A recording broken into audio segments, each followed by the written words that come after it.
Je te souhaite la bienvenue pour cette petite et courte vidéo dans laquelle je vais répondre à une question qui m'a été posée il n'y a pas très longtemps, une question que je voudrais reprendre ici. C'est une personne qui me dit « Siegfried, comment est-ce qu'on fait pour garder les souvenirs du passé sans y rattacher la charge émotionnelle, sans rattacher les mauvais souvenirs ou la charge d'émotion contenue dans ces souvenirs ?» Alors je trouve que c'est une question très intéressante parce que effectivement ça touche beaucoup les surdoués. Donc aujourd'hui dans cette vidéo je vais t'expliquer justement quels sont les bénéfices à travailler sur ces souvenirs du passé pour justement soulager la charge émotionnelle et pouvoir conserver des souvenirs mais sans le côté négatif, sans le côté envahissant de ces souvenirs.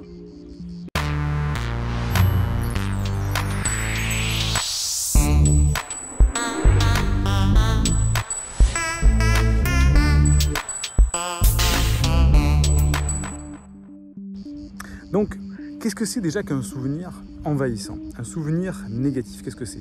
Eh bien, c'est une expérience traumatisante à différents degrés. On peut avoir des petits traumatismes ou des grands traumatismes. Mais il faut savoir que dans la vie, dans notre fonctionnement neuronal, dans notre mémorisation des souvenirs, eh bien, il y a deux méthodes, en fait, deux possibilités pour garder un souvenir traumatique.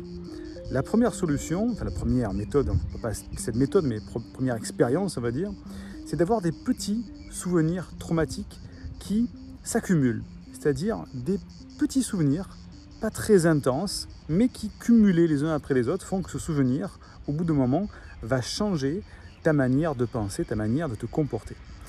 Ça, c'est la première possibilité. Deuxième possibilité, c'est d'avoir un énorme choc traumatique, un énorme souvenir très fort, très intense, qui là va changer radicalement ton comportement et ta façon de voir les choses quasiment immédiatement. Ça, c'est le choc traumatique. Quand on a un choc traumatique, on s'en rend compte tout de suite. Effectivement, il y a un choc traumatique, on a des symptômes qui sont là juste après très présents, on le ressent très fort émotionnellement.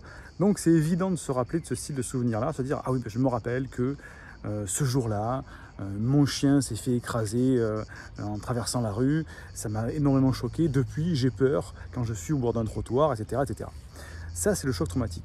Ce qui est beaucoup plus insidieux, ce sont ces petits souvenirs qui vont se cumuler, dont on n'a pas vraiment de souvenirs très clairs.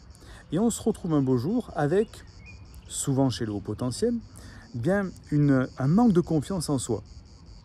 Et là, quand on demande à un potentiel, mais tiens, est-ce que tu peux me dire où se trouve ton manque de confiance? Quelle est l'origine à ce manque de confiance? Bien, le haut potentiel a beaucoup de mal à trouver vraiment l'origine traumatique, puisqu'en fait, ce sont plein de petits souvenirs qui se sont cumulés. C'est-à-dire des petits souvenirs de raillerie à l'école, de parents, de personnes de la famille, des professeurs, de l'entourage, qui ont fait des petites reproches, des petites remarques, etc., qui font que le haut potentiel n'a pas de souvenirs clairs, forts, traumatiques, mais toute une succession de petits souvenirs qui font qu'il se retrouve à l'âge adulte en ayant cette capacité à s'auto-dévaloriser et avoir très peu confiance en lui. Donc, qu'est-ce qu'on fait par rapport à ça? Parce que c'est bien beau, on a un souvenir traumatique qui est soit très fort, très présent, et à ce moment-là, on va pouvoir travailler dessus, soit un souvenir très flou qui fait qu'on a un comportement différent aujourd'hui à l'âge adulte. Comment on fait pour aller résoudre ça? Premièrement, il faut aller détacher la charge traumatique, la charge émotionnelle du souvenir. C'est un petit peu comme si je te disais, voilà, attends, tu viens de te mettre le doigt coincé dans la porte, ça fait très mal d'avoir un doigt coincé dans la porte. Donc tu t'es coincé le doigt dans la porte il y a une semaine, peut-être encore un petit peu mal dans le doigt, comme ça fait mal. Bah, si tu te rappelles du souvenir, tu vas avoir encore la charge émotionnelle, tu vas presque même encore avoir mal au doigt rien qu'en te souvenant de ce souvenir-là dans le doigt dans la porte. Qu'est-ce que c'est que détacher la charge émotionnelle? C'est arriver à détacher le souvenir, à s'extirper, à faire une sorte de métacognition, de prendre du recul et de se placer en observateur et non pas en acteur de ce souvenir-là. Et c'est là tout l'enjeu quand on fait un travail dont je vais t'expliquer les méthodes pour détacher justement la charge émotionnelle du souvenir. Il faut, quand on vit un souvenir et que la charge émotionnelle est trop forte, c'est ce qui se passe souvent dans les phobies, quand tu as des gens qui pensent aux araignées, d'un coup ils commencent à avoir des sueurs froides, les mains qui tremblent. Pour tout type de phobie, c'est ça. Parce que la charge émotionnelle, tu vis la charge émotionnelle au moment où tu te rappelles du souvenir.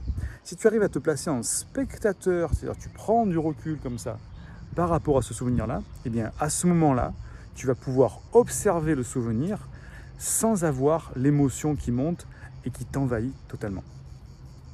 Alors comment on fait? Alors déjà, explication du mécanisme, quand le souvenir t'envahit comme ça, que ce soit un souvenir traumatisant ou un petit souvenir d'incident, eh bien en fait c'est notre cerveau limbique, qui est notre cerveau reptilien si on peut dire, qui prend le dessus. C'est-à-dire que pour lui, quand le souvenir arrive, c'est comme s'il le vivait et donc il se dit il y a danger. Danger, alors prenons l'exemple très classique des phobies, il voit une araignée ou une photo d'araignée, le cerveau inconscient voit une araignée, il dit danger, et là il active tout le système, tout le déséquilibre entre le système sympathique et parasympathique, et là on se met en position de fuite ou d'attaque, donc l'adrénaline qui monte, la fréquence cardiaque qui s'élève, etc., etc. Il y a un train qui va passer, je vais le laisser passer, et après je vais pouvoir reprendre. Attention.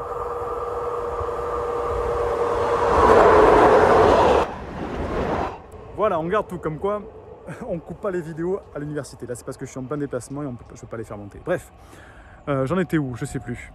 Oui, c'est le cerveau, le déséquilibre entre le système sympathique et parasympathique qui font que le cerveau s'emballe, le cœur, etc. Tout ça. Comment on fait pour détacher la charge émotionnelle? Il y a plusieurs méthodologies, il y en a même des dizaines, voire même des centaines de méthodes pour faire ça. Mais moi, je suis partisan des thérapies courtes, des méthodes qui ont des bénéfices immédiats et pas des trucs trop longs. Donc, différentes solutions.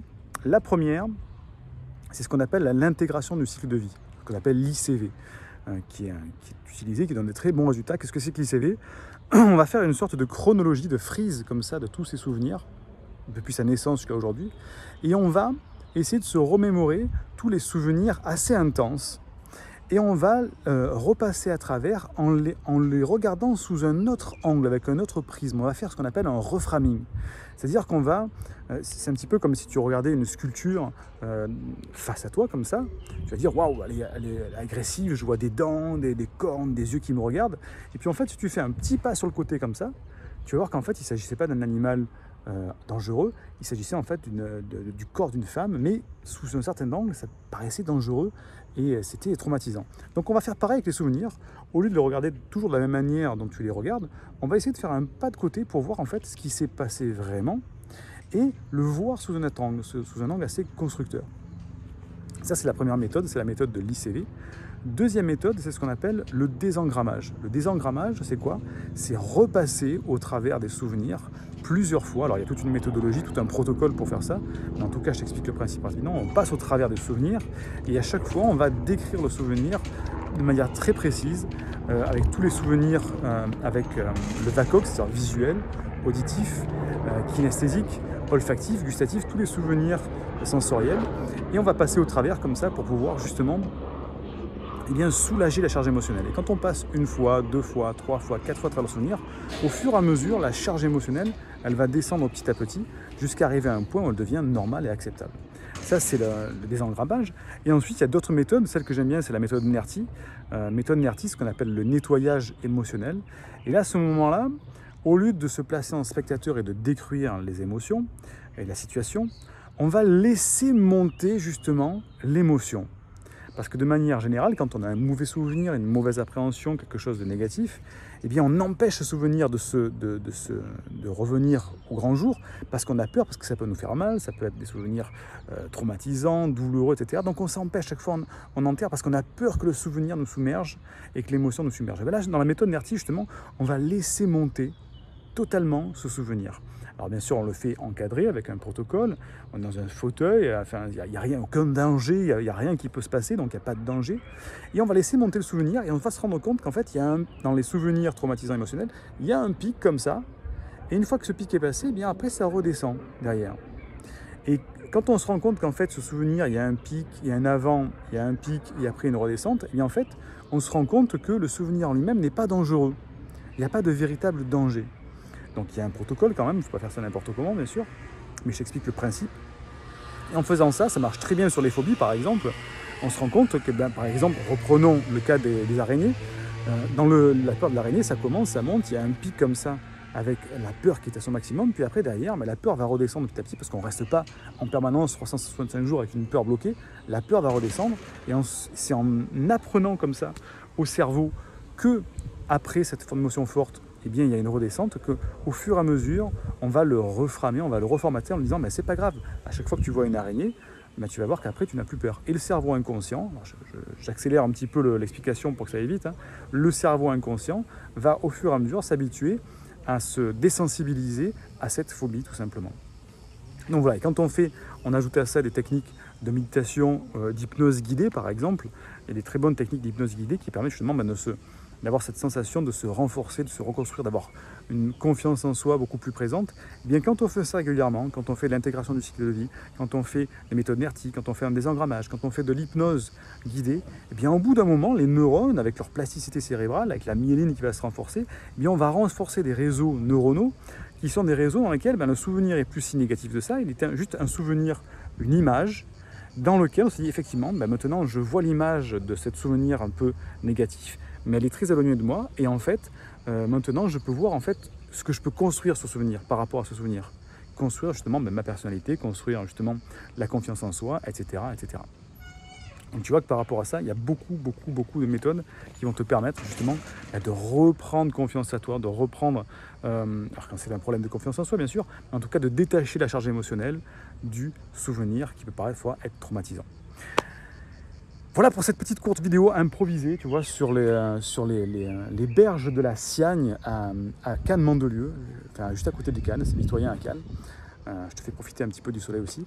Félicitations, tu sais que tu as un lien sous la vidéo, laisse-moi un commentaire, mets un like ou un dislike pendant que je me fais attaquer par les moustiques pour me dire ce que tu as pensé de cette vidéo. Je lis tous les commentaires et n'oublie pas que tu as un petit lien pour récupérer ta formation offerte. Je te dis à très vite, bye bye.